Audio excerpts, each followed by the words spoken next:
বুকাখাত অসামৰিক চিকিৎসালয়ত মন্ত্ৰী অতুল বৰাৰ সাডেন ভিজিট চিকিৎসালয়ৰ নিখাৰ পৰিৱেশ দেখি হতভম্ব মন্ত্ৰীগৰাকী চিকিৎসালয়ত বিকল প্ৰেছাৰ জোখা যন্ত্ৰ খোদ মন্ত্ৰী অতুল বৰাৰ ৰক্তচাপ জুখিবলৈ গৈ বিমূৰত পৰিল চিকিৎসক মন্ত্ৰীৰ সন্মুখত চিকিৎসালয়ৰ বিসংগতি ওলাই পৰাত অস্বস্তিত পৰে হাস্পতাল কৰ্তৃপক্ষ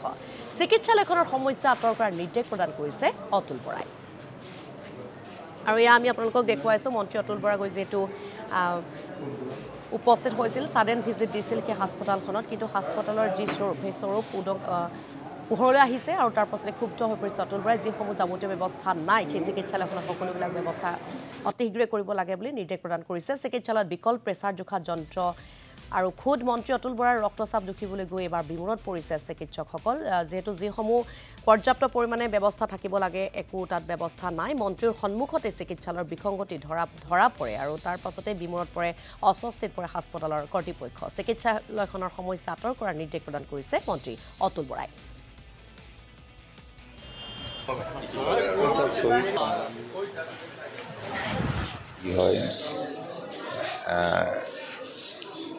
এটা বৃহৎ অঞ্চলৰ ৰাইজ এই চিকিৎসাৰ বাবে আহে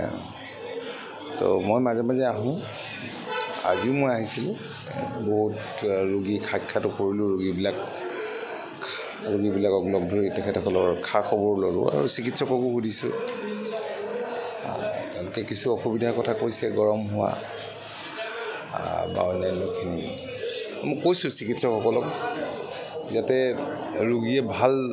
চিকিৎসা সেৱা লাভ কৰে তাৰ প্ৰতি সকলোৱে সচেতন হৈ যাতে কাম কৰে